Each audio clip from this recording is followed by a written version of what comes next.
Bro, you have a line in your Obsessed in Japan essay that really hit me. It was pretty subtle, but you said, like, in many ways I grew up in Japan, and that is something that I completely resonate with. What did you mean by that? Man, I grew up in suburban Miami in nice, quiet, but kind of sterile neighborhood. And then being introduced to Japan via like Pokemon specifically was this gateway to a whole new world of mostly this rich world in my mind's eye of what I thought of about being Ash Ketchum, going out into the world and going on adventures. And yeah, it really just captured me. And then later on in middle school, I read Shogun and a lot of James Clavell's work. And then you have anime like Dragon Ball Z. And I'm just living this kind of quiet, nice, but sheltered life in the suburbs. But in my mind's eye, I'm living so much of my life in Japan or in these worlds created within the Japanese culture. So, yeah, in that way, I very much, a part of me grew up in Japan. Dude, what's really interesting about that, and not to propose to be some sort of Japanese expert, but from my best understanding, is when you look at Japanese culture at a Japanese level, is they live these very quiet, structured, boring lives, but then they exist in their mind's eye. And this is where this great anime comes from, these great stories, these crazy fucking arcs and beautiful mangas and artwork. So it's almost is very similar, probably, to have that kind of, this is the day to day. But in my imagination, there's a world full of magic and adventure. Yeah, and it's such a shocking contrast because when you go to Japan, you see the order. Everything works. Everyone's wearing the same thing. And there's this culture of don't step out of line. You have to maintain the wa. So you know that, you see that, and you could come to a false conclusion that everyone there is robotic. But then you also at the same time have Dragon Ball Z and Final Fantasy and this infinite menu of wildly imaginative work, and it's hard to like reconcile these two things, but they're both true. And I think what a lot of what we understand as Japanese culture in the anime sense or video games are these modern expressions of their mythology, their history. And the reason it's so fascinating is it has nothing to do with Western culture. Like, we grew up entirely separate from it. So experiencing Japanese culture that way is like going to a different planet. Yeah, especially in Dragon Ball Z, where you are traveling planets. All of it. One thing that's really cool, specifically with like Pokemon and One Piece, and a lot of those. Oh, also, Kampai. Cheers, Kampai. One thing that's cool is I feel like those are my early philosophy texts. The way Pokemon focused on friendship, but also competition, but not at all costs. It was very reactionary to post-World War II, what Japan was previously, which was like order, competition at all cost. And then it was this new ideology that really influenced me. Probably that and Harry Potter influenced me the most in my personal philosophy as a kid. And it was just this idea that, like, a huge part of it's the hero's journey meets really friendship oriented meets you can still be competitive and try to win without being an asshole or trying to steal or have zero sum games. You can have positive sum games within competition. Where I think Pokemon and Dragon Ball Z overlap. Actually, a lot of anime, it has this theme of training and training and mastery and mastery. And I think that's part of what is this like cultish devotion in Japan that ties everything, is this obsession with mastery. And in Pokemon, you're trying to master, catch them all. In Dragon Ball Z, everyone's always training to be the best. And that's one of those themes in all of anime is either studying hard, training hard so you could be the best. And I think that's something that's really lost in Western culture, because I think a lot of kids, and if I think about movies and everything else, when I was watching that were American from that time period, it was skip to move fast.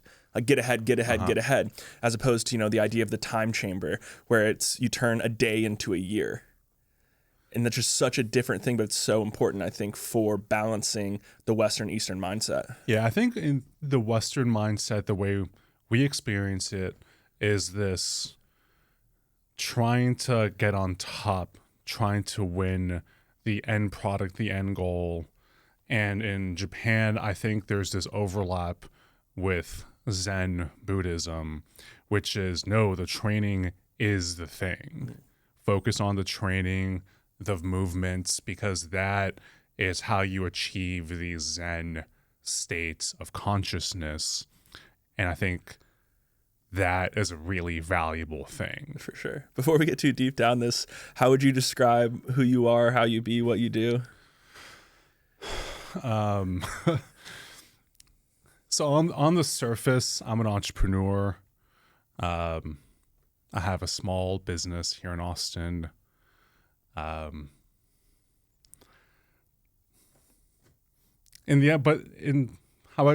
just me.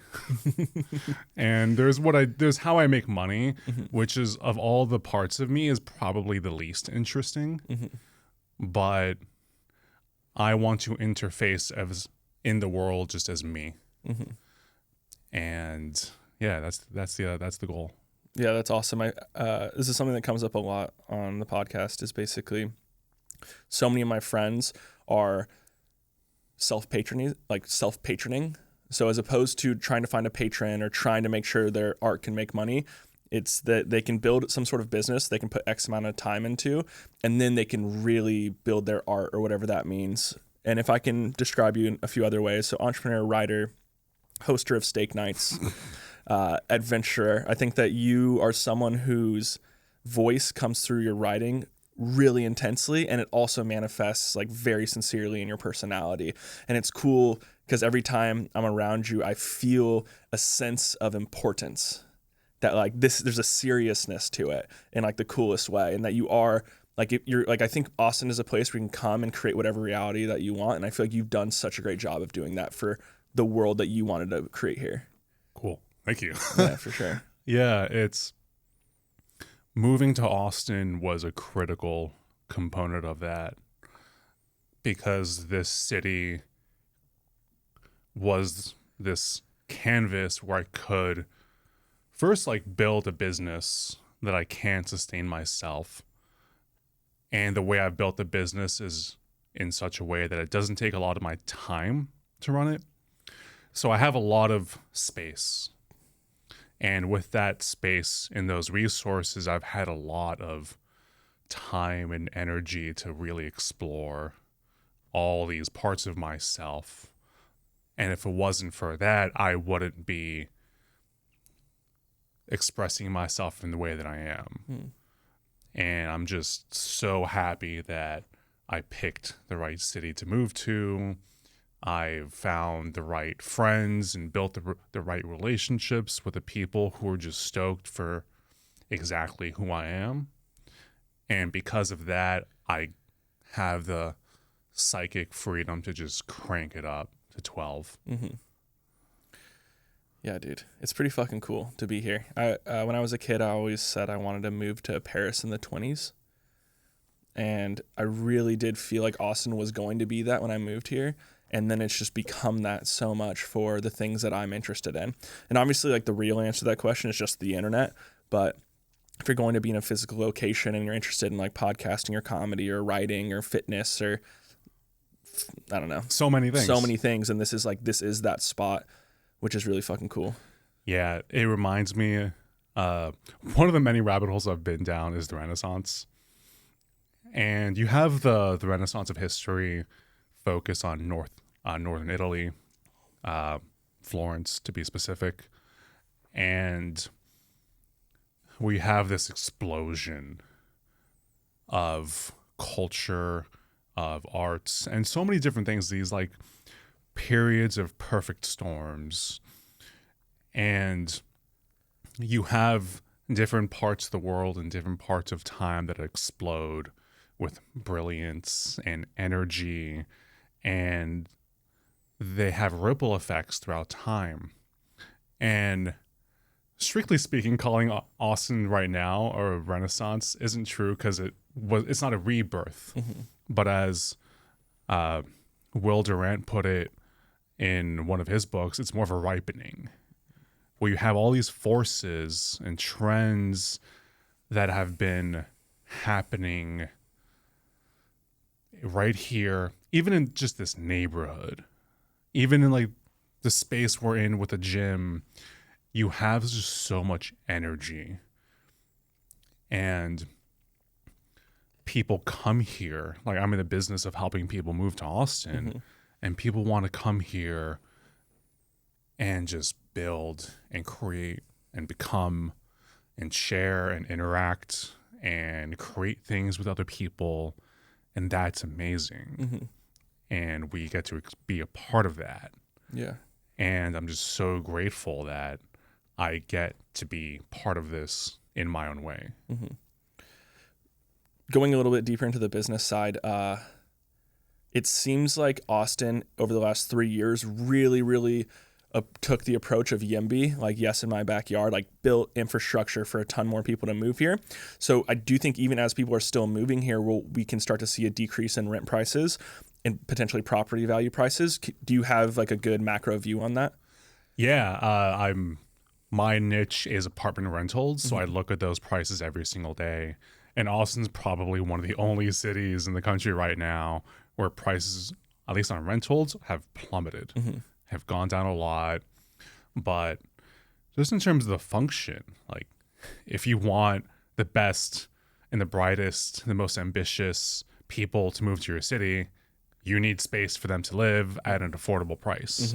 I never would have been able to move here if it was prohibitive at the get-go. And because it's always been like reasonably priced, not cheap, but not like A-tier city expensive, it's just logistically easy for people to move here, to start something, even if you don't have like a footing. Like, you can come here and build something, rent a cheap apartment where you can get like pretty good amenities and a pretty good lifestyle, and kind of start at a bottom level. So yeah, because they're building so much, it just creates this situation where you can bring here and bring your brilliance or genius or however that shows up to you. Yeah, I've been looking at rentals in San Francisco because I want to do like 6 weeks to 2 months in the summer there. And it's so absolutely wild. Like, it's not even that the prices are necessarily that bad. They're not good, but they're not horrible. It's just there's nothing available. Even though everybody's leaving the city and dogging on it, it's like really difficult to find online, really difficult to find Airbnbs. It feels like for the most technologically progressive city in the world, you would expect it to be online. And I go into it's like, no, you have to go through Craigslist still, or like walk the streets to find stuff. And I'm just like, that's so wild. Where in Austin, there's just so much. And I moved here in 2018. My apartment was $900 a month, shitty 1 bedroom. My wife and I shared it, but you know, we had a sweet pool. I could walk to work. I could walk to like right down to like Lady Bird, and it was kind of fucking awesome. It was pretty shitty at certain points too. I'm pretty sure somebody got shot in the building at one point. Yeah, that happens. It was still in that gentrifying area of like Riverside. Yeah. And now it's way nicer over there, but at the time it was still a tad sus. But I mean, for what it really wasn't too bad. Yeah, and part of it's the politics. It's a big part of it. And just the fact that that building stuff is legal here and doing things is legal here makes it so that you can do more things here. And I'm happy that I chose Austin, Texas over California, over New York, over Chicago, because there's like more physical space to move, but there's just more it doesn't feel like you're being stifled. Mm-hmm. And for people to do amazing creative things, they need space and the capacity to do it. And you have that here. So I'm bullish on Austin. I'm bullish on Texas for the indefinite future. Yeah, one thing that was super crazy too, I haven't looked at rentals too much, but at single family housing units in Austin and then Cedar Park, like the lowest amount was in 2021 and it was something around like 200 available units in like June of 2021. And then by July of 24, it was 12,000.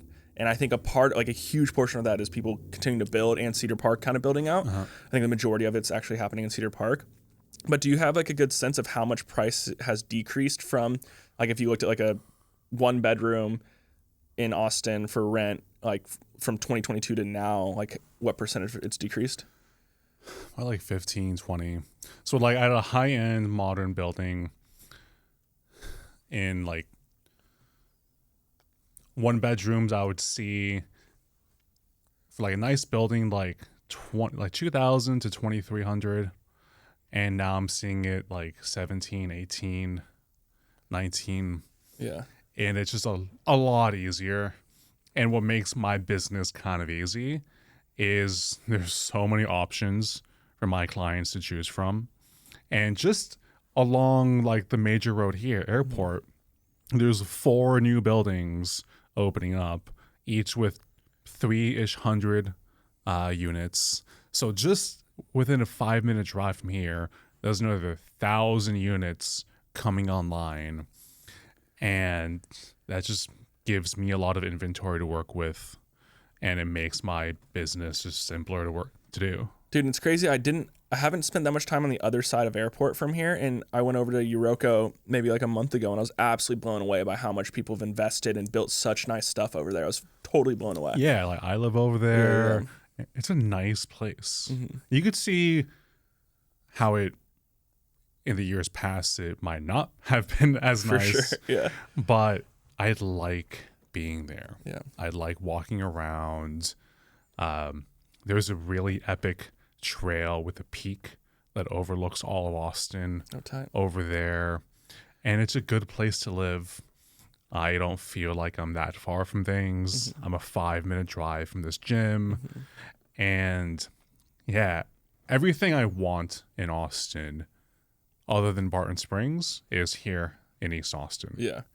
That is a hard other than, though. Because I just moved to East Austin last year, and it's definitely been one of the more challenging things for me, I would say, was being far from that.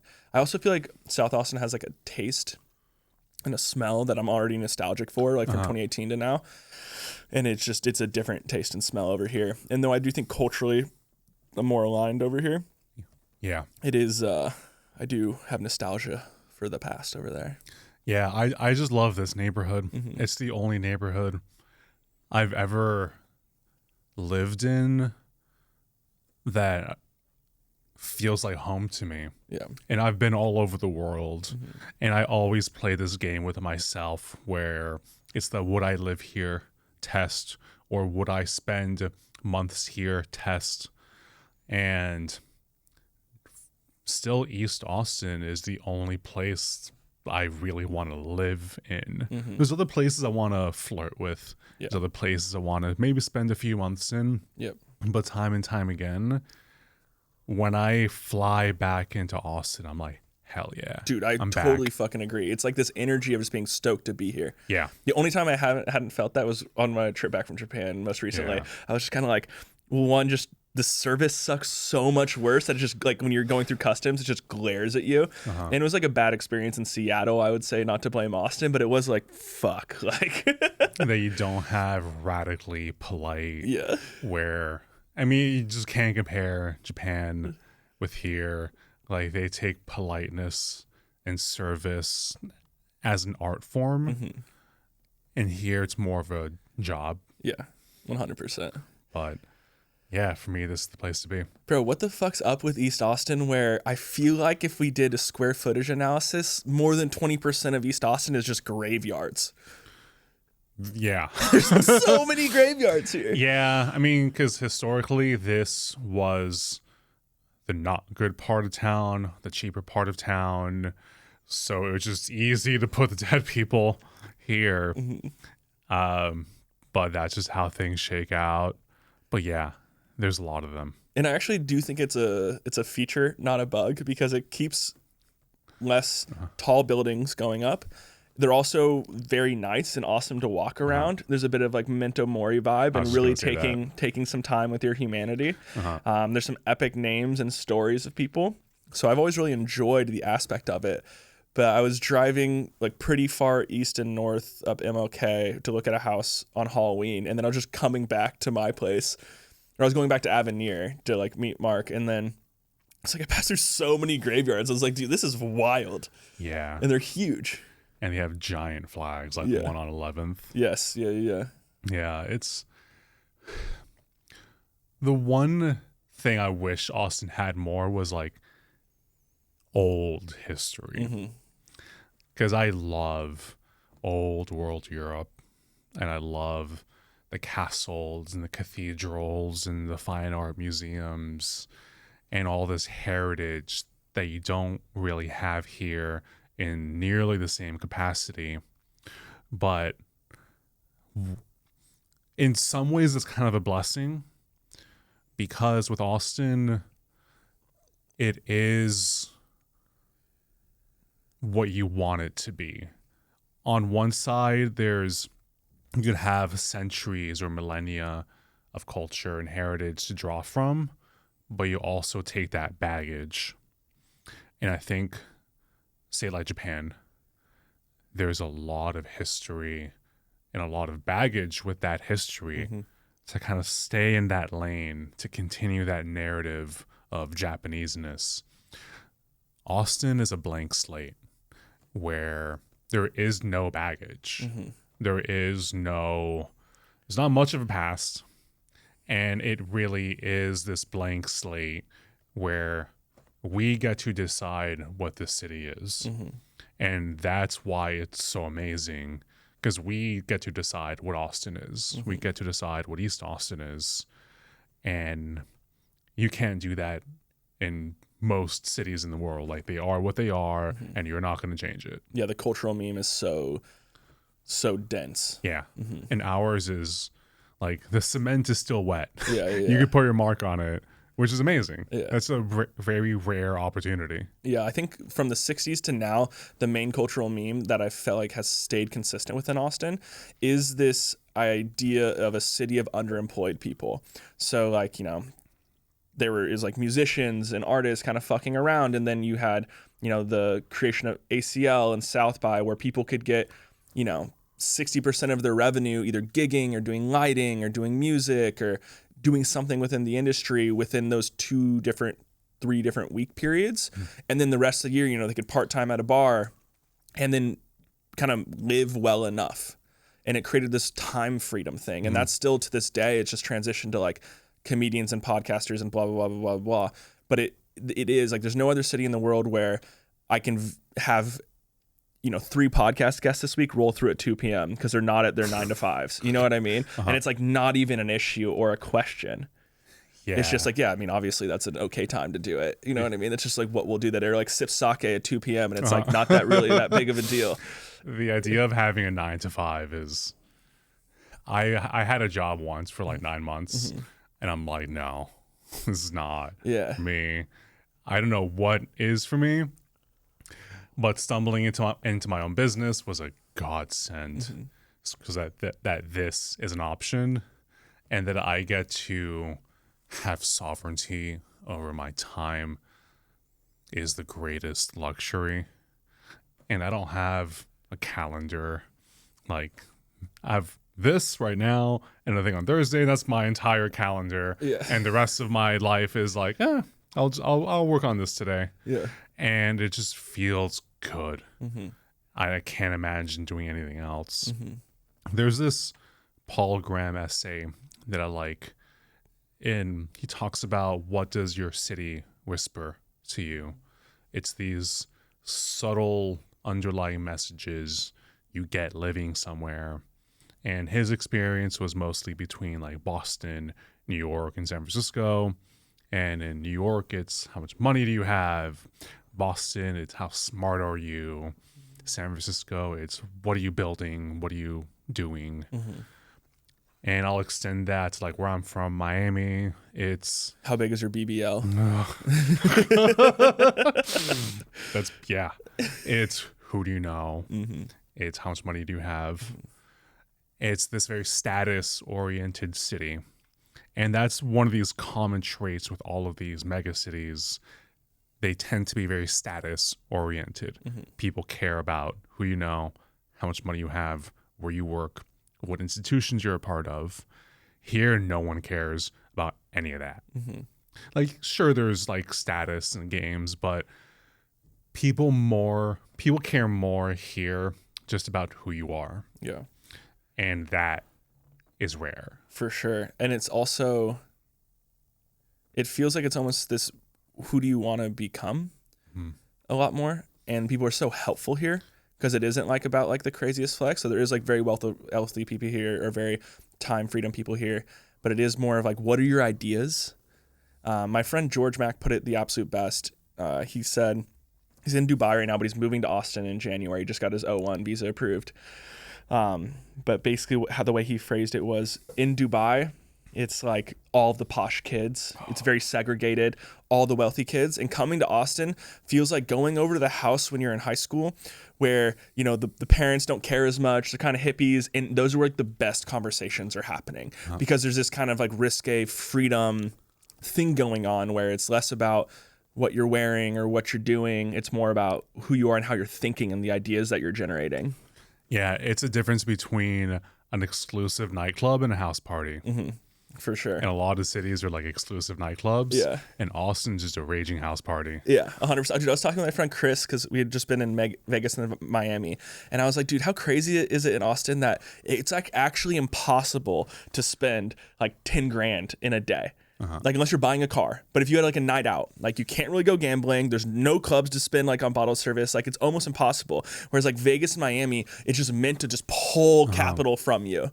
Yeah. Like it just disappears where it's like it would be an absolute mission to do it here. And I think the darker part of that, there's these like quote unquote entertainment institutions that they're psychologically engineered to remind you of what you don't have. It's like, you don't have enough status, get the bottle service. You don't have enough this, spend more money.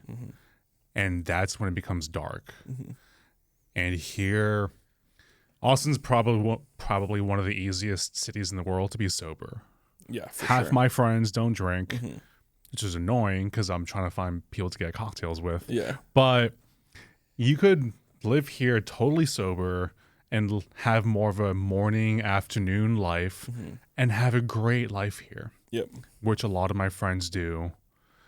And I think that's also really cool. Yeah. And if you get bottle service in downtown, people are like, why? Yeah.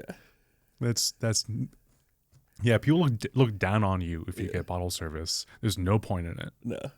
Yeah, it is. I guess there is. Like one of my friends has a bad habit of sometimes dropping like 2 to 3 G's at the strip clubs on the weekends, but like that's basically it, and it's kind of illegal. So that's his own mistakes. Yeah, yeah, dude. It is a pretty amazing place. What was it like?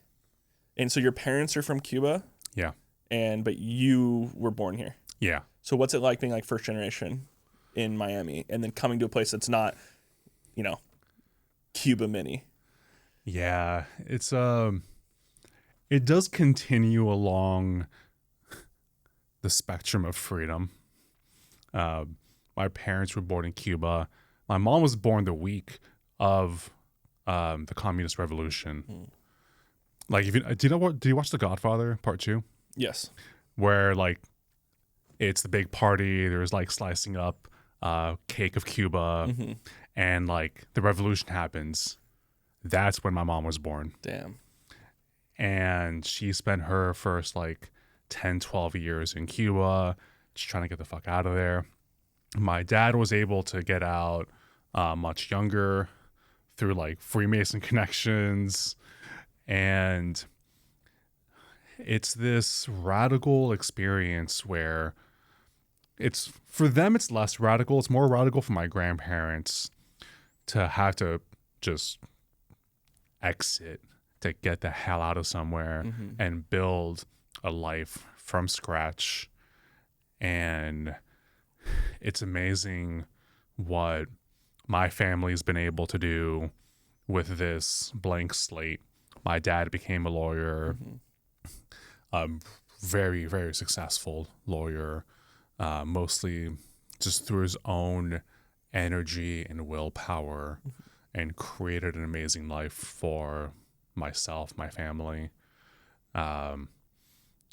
And they're part of like the Republican, the Cuban coalition in Miami. So, because they know what state authoritarianism looks like. So I grew up with a lot of those antibodies.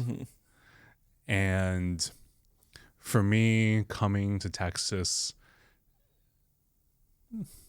intuitively was this, I'm going to a place where freedom is like the most important thing. And in a lot of ways, a lot of people in my family are jealous that I live in Texas and they don't. But yeah, it's just amazing what people can do when you go from a place where there's no opportunity to like, here, there's opportunity and you can build a life. You got to work your ass off. But yeah, it's the sky's the limit.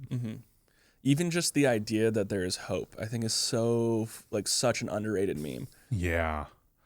And there's a lot of systems in the world that cap your upside.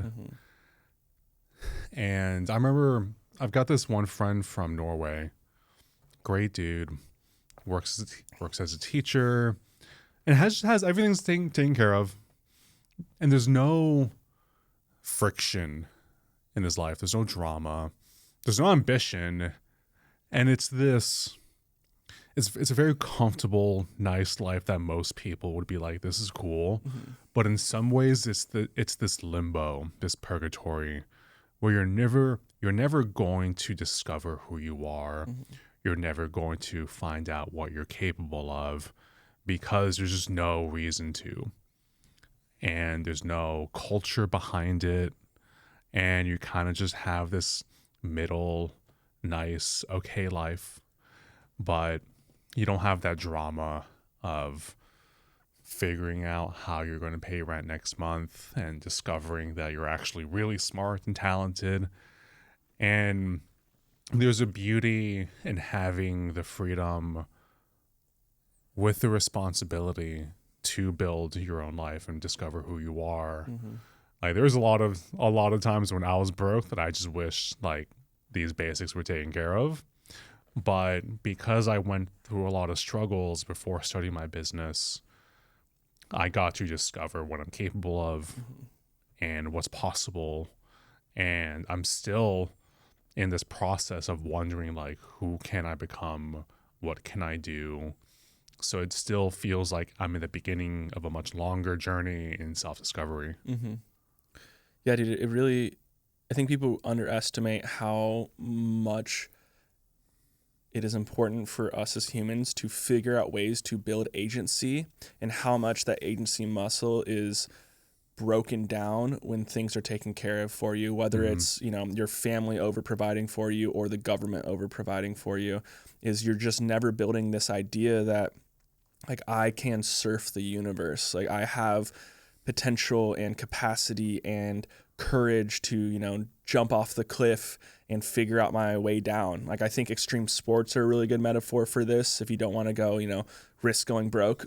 But I also think that, there's a lot of like programs and ways where you can do it where, and I know you like to go on adventures and go on hikes, and hiking's always been a huge thing for me as well. And just the idea of like being out in nature and trying to figure it out. And then I just love the metaphor of a mountain because time moves so differently in mountains.